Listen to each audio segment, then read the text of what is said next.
42 years after his death, Steve McQueen still refuses to fade. The king of cool is gone, yet his shadow stretches longer than ever, because something he left behind has just pulled the world back into his orbit. Locked away for decades, untouched, unseen, his private storage unit was finally opened, and what emerged wasn't just memorabilia or forgotten relics. It was a time capsule of a man no one ever fully understood. In an age when legends are constantly recycled, this discovery has reignited a raw obsession with McQueen's life, his secrets, and the parts of his story he never let the cameras capture. And now, for the first time, what Steve McQueen hid when he walked away from the world is staring straight back at us. For more than 4 decades after his death, in 1980, the contents of that storage unit sat in total silence, sealed away, untouched, and guarded by time itself. No lists, no leaks, no photographs.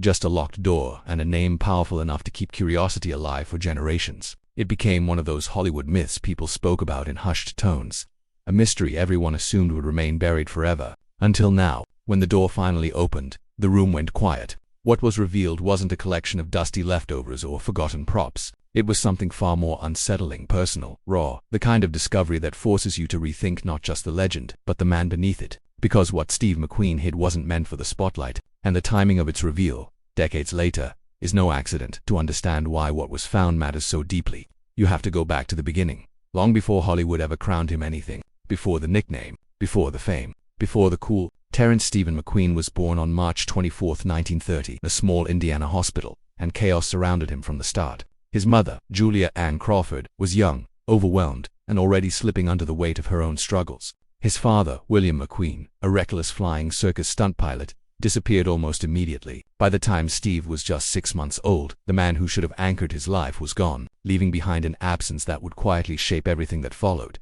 He was raised Catholic and carried Scottish roots, but nothing about his childhood offered stability or safety. His mother's alcoholism worsened, and raising a child alone became impossible for her to manage. In 1933, she made a choice that altered Steve's life forever, sending him to live with his grandparents, Lillian and Victor, in Slater, Missouri. For the first time, the world slowed down. As the Great Depression pressed in, they relocated to a farm owned by Steve's great-uncle Claude, and something remarkable happened. The boy who had known only disruption found peace. That farm became his refuge, the only place that ever felt like home. Years later, McQueen would speak of Uncle Claude with reverence, calling him strong, fair, and steady, the kind of man a boy could lean on without fear. On Steve's 4th birthday, Claude gave him a red tricycle. It seemed like a simple gift, but it lit a fuse that would burn for the rest of his life. Speed, motion, control, wheels became freedom. It's no coincidence that a child who felt powerless would fall in love with machines that could outrun anything chasing him. But that brief peace didn't last. When Steve was 8, his mother returned, remarried, and demanded her son back. He didn't want to leave the farm. He begged not to go, but no one asked what he wanted. The day he left, Uncle Claude handed him a gold pocket watch engraved with the words, "To Steve, who has been a son to me." It was a goodbye filled with more fatherly love than Steve had ever known. What awaited him in Indianapolis was a nightmare. Dyslexic, partially deaf from a childhood ear infection, and dropped into a home ruled by a violent stepfather, Steve struggled to survive. He was beaten regularly, misunderstood constantly, and labeled a problem instead of a child in pain. He ran away more than once. He stole. He fought. He learned early that the world didn't offer mercy, only resistance. By his teens, reform schools and detention centers became familiar territory. Yet even there, something unbreakable formed inside him. Discipline, defiance, a refusal to be owned by his past. Those years didn't soften him. They sharpened him. Every scar, every punishment, every moment of isolation built the fire that would later blaze across movie screens. Long before Steve McQueen became the king of cool, he was a survivor. And the contents of that storage unit, locked away for decades, don't just tell a story about fame. They tell the story of a boy who learned to endure, a man who learned to hide, and a legend who carried his past with him until the very end. By the age of 9, after yet another brutal beating, he ran away and survived on the streets, a child already moving through a world that seemed determined to discard him. When he was 12, his mother tried once more, calling him back to live with her and yet another new husband in Los Angeles, but nothing improved. Steve later described that man as cruel and violent, someone who beat both him and his mother without hesitation. Whatever hope he had left finally snapped. He was sent back to Uncle Claude's farm, but the damage was already done. At 14, without saying goodbye, Steve walked off the land and joined a circus, drifting briefly before returning to Los Angeles, where he slipped into gang life and petty crime. He stole hubcaps, challenged police, and pushed every boundary he could find until the authorities caught him and delivered him straight back to the same abusive household, when his stepfather beat him again and threw him down a staircase.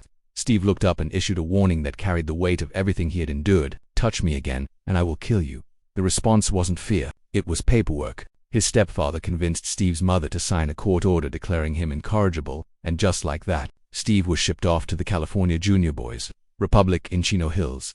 What could have been another breaking point became something else entirely. Inside those walls, change came slowly and painfully. The other boys resented him at first. If one person failed at chores, everyone lost privileges, and when Steve messed up, the consequences came with fists. He later admitted he took his punishment, learned the hard way that actions ripple outward, and began to understand responsibility in a way he never had before. Gradually, the toughness that once fueled rebellion turned into discipline. He rose to the boys' council, helping set rules instead of breaking them. And the place meant to contain him became the place that shaped him. Even after leaving at 16, he returned often to speak with the boys there, staying connected for the rest of his life because he knew exactly what it felt like to be written off at 16. He reunited with his mother again, this time in Greenwich Village, and the restless energy of New York pulled him in. He met 2 sailors from the Merchant Marine and signed on to a ship bound for the Dominican Republic. Once there, he jumped ship entirely, taking whatever work he could find, including a job at a brothel, drifting through Texas, carnivals, and lumber camps in Canada. He was arrested for vagrancy in the Deep South and spent 30 days on a chain gang. It was a blur of bad choices and survival. But somewhere inside that chaos, Steve McQueen found the sharp edge of who he was and pushed past it in 1947. Not yet 18, he asked his mother for permission to enlist in the United States Marines. What they got wasn't a legend, but a troublemaker. He went AWOL to see a girlfriend, resisted arrest, and had his rank knocked back to private 7 times. The Marines are built to break boys down and rebuild them with steel. And eventually Steve stopped fighting everything around him and started fighting for something within himself. That shift revealed itself during a dangerous Arctic training exercise when he pulled 5 Marines from a sinking tank, just seconds before it dropped into icy water. From constant trouble to unquestioned hero, his life always swung between extremes. He served honorably until 1950 and later said the Marines made him a man. For the first time, he had direction, purpose, and a place to stand, with help from the GI Bill. He returned to New York in 1952 and stepped into the world that would finally claim him, carrying every scar, lesson, and fire that had shaped the man the world would soon call a legend. He enrolled at Sanford Meisner's neighborhood playhouse, where he finally learned how to harness the raw emotion he had been carrying since childhood. He trained under Stella Adler and Uta Hagen, absorbing techniques that sharpened the instinctive edge he already possessed. His very first spoken line on stage was a single sentence in Yiddish, "All is lost." It felt hauntingly appropriate, a line that seemed to echo the life he had lived up to that point. Acting gave him language for pain he had never been able to articulate, and audiences felt it immediately off stage. However, the other force that had shaped him since that red tricycle never loosened its grip: speed. He bought motorcycles, a Harley and a Triumph, and raced them on weekends in Long Island City. This wasn't a hobby or a reckless distraction. He won consistently, earning around $100 every weekend, proving he had real talent behind the throttle. Adrenaline wasn't something he chased for escape. It was something he mastered. His acting career built slowly, role by role. Small parts in Peg My Heart, The Member of the Wedding, and 2 Fingers of Pride led to his Broadway debut in A Hatful of Rain in 1955.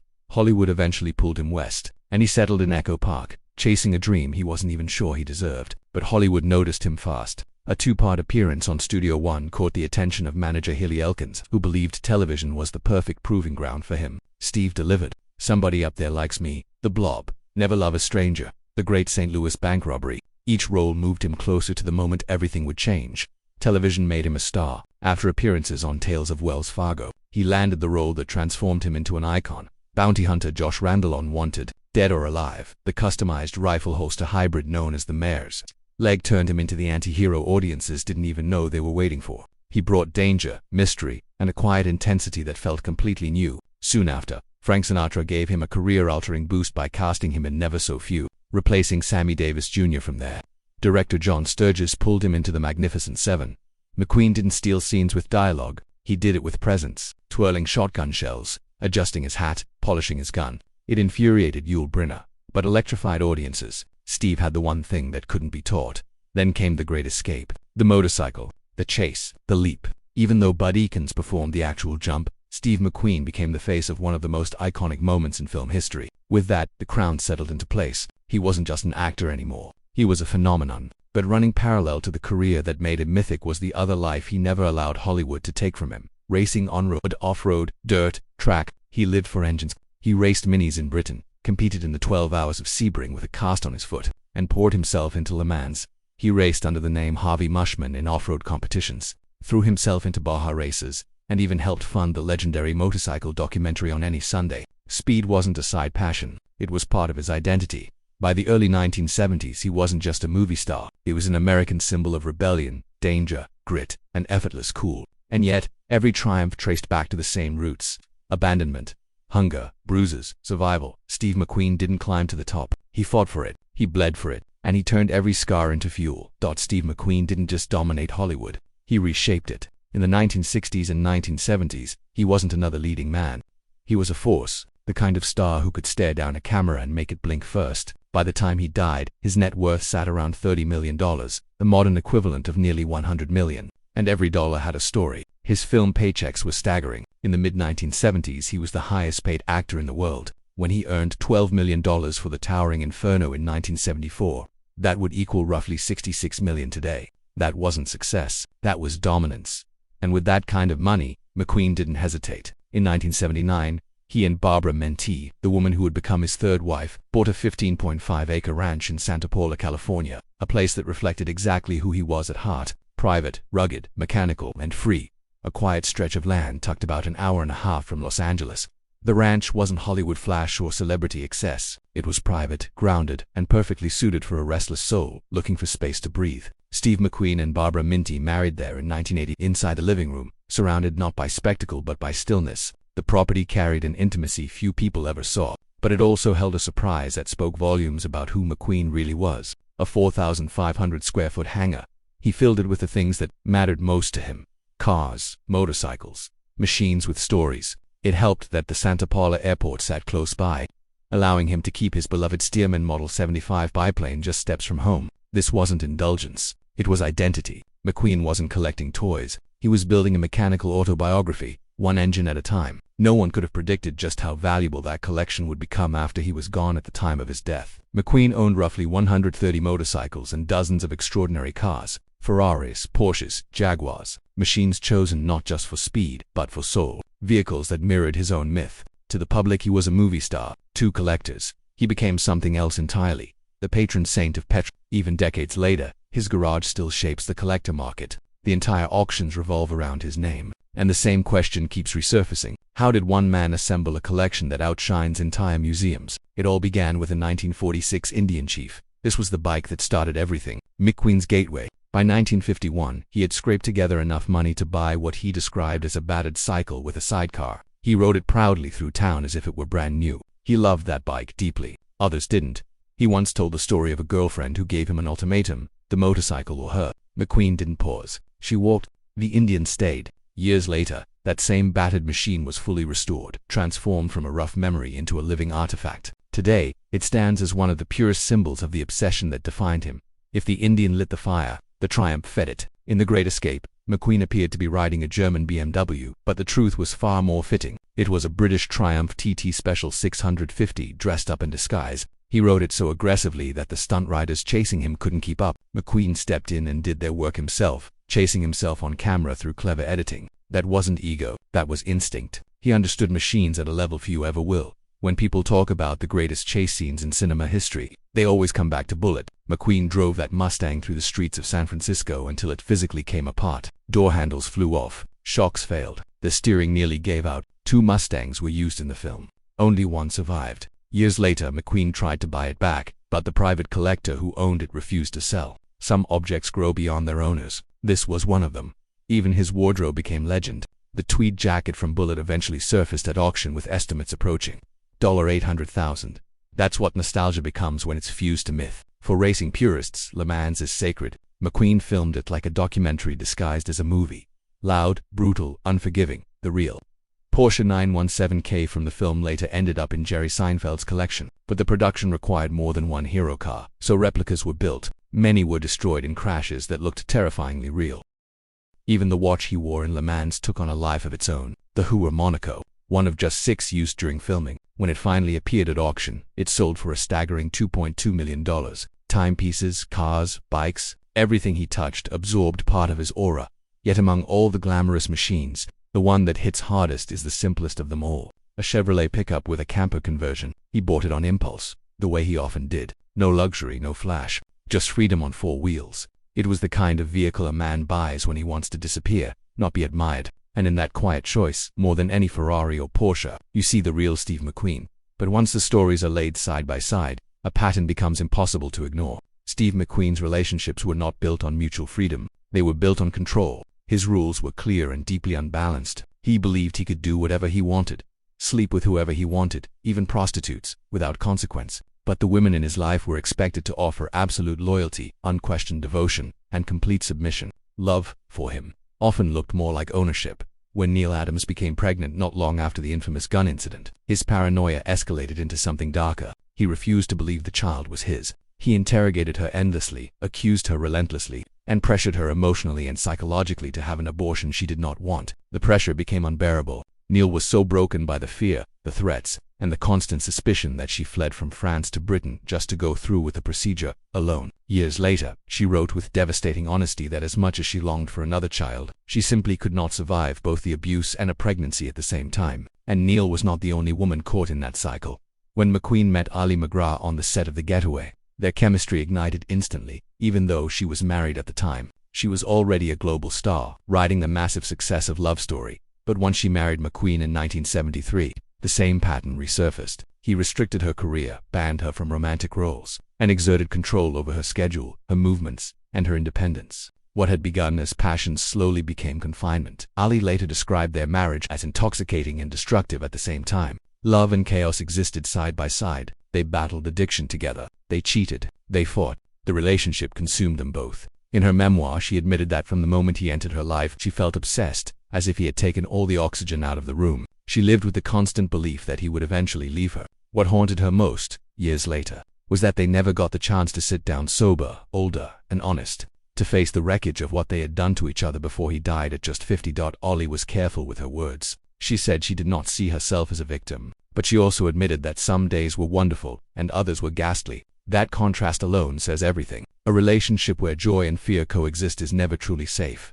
After Ollie came Barbara Menti, the final chapter of McQueen's personal life. They met in 1977 after he saw her photograph in an advertisement and arranged to meet her. By then he was older, slower, and already burning through the last of his fire. Their relationship lacked the violent swings of the earlier ones. Time had softened him, and illness was already creeping closer. They married in 1980 and moved to California, where Barbara stayed by his side until cancer took him just months later. She never remarried. For her, that chapter was complete. Steve McQueen left behind an image the world still worships. The bikes, the cars, the films, the untouchable, cool. But behind the myth were women trying to survive the emotional storms that followed him. Some loved him deeply, some feared him quietly. All of them were shaped by a man whose charisma could fill a room, and whose darkness could consume it just as easily. All of them survived him in their own way. And then came the moment that left everyone speechless. What was uncovered inside Steve McQueen's long-sealed retreat didn't just revive old memories. It reignited a global obsession. The King of Cool may have died more than 4 decades ago, but time has never loosened its grip on his presence. Some figures don't fade. They linger, they haunt, and Steve McQueen was one of them. When people finally stepped inside the Malibu hideaway he once used to escape Hollywood's noise, it felt less like entering a house and more like walking into a frozen moment in time. In the 1970s, McQueen was at the absolute peak of his power. One of the highest paid actors in the world, moving effortlessly from Bullet to The Great Escape to The Thomas Crown Affair. Fame followed him everywhere, but he never belonged to it. When the spotlight grew too loud, he vanished to the cliffs above the Pacific, to a place where the world couldn't reach him. For decades, that retreat remained almost mythical. People knew it existed, but no one knew what remained inside, what pieces of his private world had survived the chaos, the success, and the years after his death. When the property finally resurfaced and the doors opened, the discovery stunned everyone. This wasn't just real estate, it was a time capsule. Panoramic decks overlooking endless blue water, a hidden stairway leading straight down to the sand, quiet corners where McQueen could walk the beach without being seen. Every inch of the space whispered who he really was. There was nothing flashy, nothing excessive, no Hollywood ego on display, just raw simplicity, solitude, and control. The California chic interiors, the sun-washed rooms, and the breathtaking ocean views reflected a man who lived intensely but craved silence. A man who burned hot on screen and disappeared completely when the cameras stopped rolling. Even decades after his passing, the house still carried his energy, as if he had only just stepped out and might return at any moment. Steve McQueen didn't just leave behind films, cars, and legends. He left behind fragments of himself, scattered across quiet places where the world never looked. And when those places are finally revealed, they remind us why his name still echoes, not because he chased fame, but because he never let it own him. What do you think about what was discovered from Steve McQueen's private world? Share your thoughts in the comments below, and don't forget to like, subscribe, and click the next video on your screen for another unforgettable story.